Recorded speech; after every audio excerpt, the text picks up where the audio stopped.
তো deer subscribers, আজকে আমি আপনাদের এমন কিছু স্টক দেব যেগুলির প্রাইস অত্যন্ত কম দাম এবং যেগুলির ফান্ডামেন্টাল কিন্তু দুর্দান্ত ফান্ডামেন্টাল। প্রিভিয়াস কিছু ভিডিওতে আমি কিছু পেনি স্টকস দিয়েছি এবং মিউচুয়াল ফান্ড সম্পর্কিত আলোচনা করেছি এবং পাশাপাশি আমাদের বাজেট সম্পর্কে আলোচনা করেছি। সো আজকের যে স্টকগুলি বলা হবে মেনলি 5টা স্টকস আমি বলবো। সো সেই 5টা স্টকের মধ্যে কোন স্টকটি আপনাকে চুজ করতে হবে এবং এই বাজেটে সেই স্টক সম্বন্ধে কি স্পেসিফিক ডিসকাশন করা হয়েছে এবং বাজেটের জন্য সেই সমস্ত স্টকে মোমেন্টাম আসতে পারে, কোন সেক্টরে আসতে পারে। সো এইবার আমি একটা কথা বলি যে আমি একটা ভিডিও বানিয়েছিলাম যে প্রি বাজেটে কি কি হতে পারে। সো এই যে ভিডিওটা বাজেট সম্পর্কে, এখানে আমি যে সেক্টরের কথা বলেছি সেই সমস্ত সেক্টরের কিন্তু স্টকে মুভমেন্ট এসেছে। সো ইচ অ্যান্ড এভরি ভিডিওতে কিন্তু আমি ডিসকাশন করেছি স্টেপ বাই স্টেপ। আর পেনি স্টকে যে ভিডিও বানিয়েছিলাম সেখানে কিন্তু ভালোভাবে ডিসকাশন করেছি। সো আজকের যে স্টকের ভিডিও আমি শুরু করব, মেনলি কম দাম এবং স্টকগুলো রিজনস আমি প্রত্যেক কিছু বলবো। ওকে, সো দেখি। তো প্রথম যে স্টকটা সেটা হচ্ছে মোরপেন ল্যাবরেটরিজ। সো এই যে স্টকটা প্রাইস দেখেন 63.93, আজকের দিনে মোটামুটি 3% আপ দেখা গিয়েছে। সো এই যে স্টকটা, এটা কেন চুজ করলাম?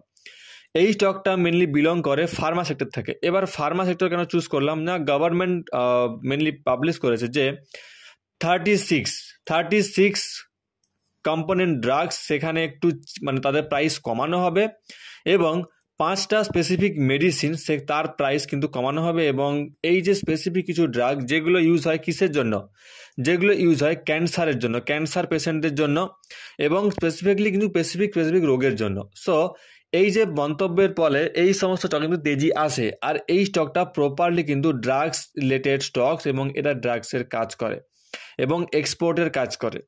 আর আমেরিকা যেহেতু বলেছে যে ইন্টারেস্ট রেট কম করবে, তো সেক্ষেত্রে এই স্টকে কিন্তু মোমেন্টাম এই স্টকে একটা প্রফিট আসতে পারে এবং এই স্টক মুনাফা কামাতে পারে।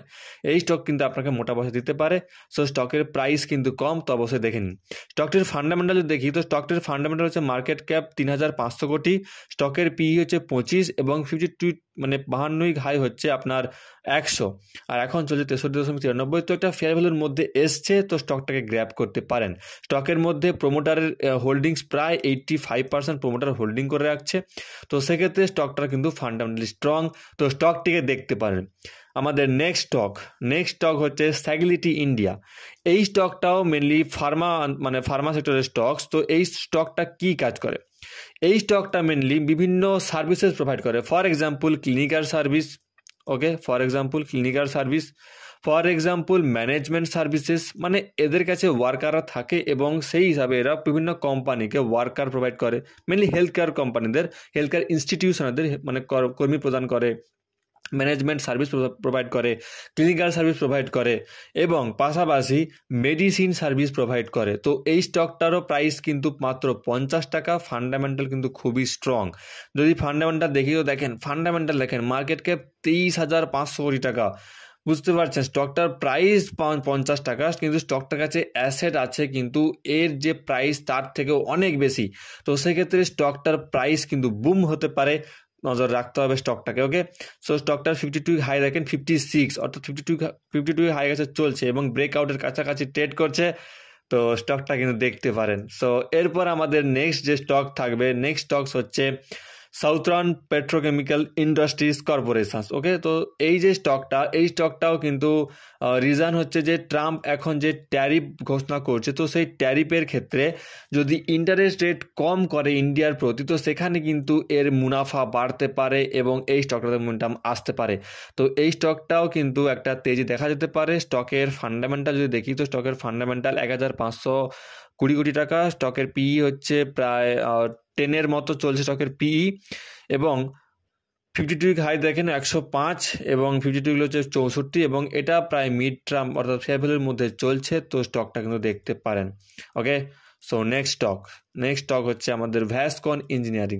এই স্টক চুজ করার একটা কারণ যে এই স্টকটা মেনলি গভর্নমেন্টের সঙ্গে কাজ করে। ওকে, গভর্নমেন্টের সঙ্গে এরা কাজ করে, পাশাপাশি এই স্টকটা ইন্ডিয়ার লার্জেস্ট ইকোনমি গড়তে সাহায্য করবে, অর্থাৎ ইনফ্রাস্ট্রাকচার সেক্টরে রয়েছে এবং ইন্ডিয়াতে মোস্ট প্রবাবলি এখনও অনেক রুরাল এরিয়া আছে। মনে করেন অনেক রুরাল এরিয়া আছে, মানে অনেক গ্রামীণ এরিয়া যেগুলো ডেভেলপমেন্ট হয়নি, অনেক মেনলি ড্যাম প্রকল্প বাকি আছে, অনেক কাইন্ড অফ এয়ারপোর্ট এখনও তৈরি করতে বাকি আছে। তো সেক্ষেত্রে এই সমস্ত কোম্পানি ছোট্ট কোম্পানি, বাট এরা গভর্নমেন্টের সঙ্গে কাজ করে এবং গভর্নমেন্টের সঙ্গে কাজ করার ফলে এদের কাছে ট্রাস্টেবল প্রত্যেকে এবং এরা ইনভেস্টারদের অ্যাট্রাক্ট করতে সুবিধা হয়।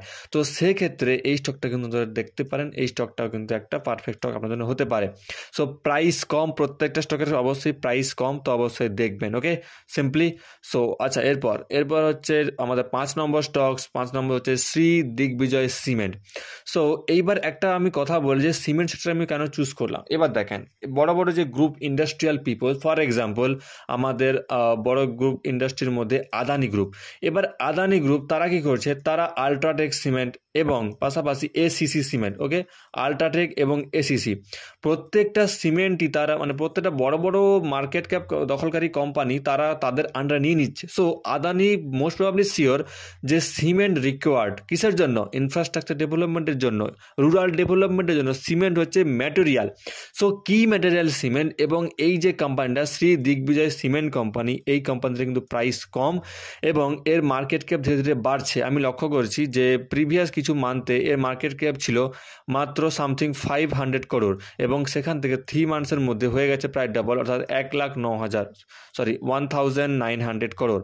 সো অনেকটাই ডাবলেরও বেশি হয়ে গেছে এবং পিই দেখেন 28, ডিভিডেন্ড দেয় 4.08%, 52 হাই হচ্ছে 118 এবং লো হচ্ছে 68।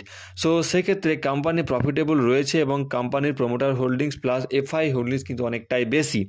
সো এইটা হলো পোস্ট বাজেট অ্যানালাইসিস এবং আপনাদের জন্য বেস্ট 5টা স্টকস। 5টা স্টকসে কী বললাম, ফার্স্ট হচ্ছে মোরফেন ল্যাবরেটরিজ, নেক্সট হচ্ছে স্যাগলিটি ইন্ডিয়া, তারপর হচ্ছে সাউথার্ন পেট্রোকেমিক্যাল ইন্ডাস্ট্রিজ, তারপর হচ্ছে ভ্যাসকন ইঞ্জিনিয়ার্স এবং নেক্সট হচ্ছে শ্রী দিগ্বিজয় সিমেন্ট। সো 5টা সেক্টর বাজেটের অ্যালোকেট এরা পাবে এবং বাজেটের বেনিফিট এরা পাবে। সো অবশ্যই নজরে রাখবেন স্টকগুলি, অবশ্যই ভালোভাবে চ্যানেলকে সাবস্ক্রাইব করতে পারেন, সঙ্গে থাকতে পারেন এবং কমেন্ট করতে পারেন আপনাদের কি রিকোয়ারমেন্ট এবং আপনারা কি জানতে চান, আপনারা কি শিখতে চান নাকি স্টকস চান, এভরিথিং কমেন্টস ডাউন করতে পারেন। Thank you all.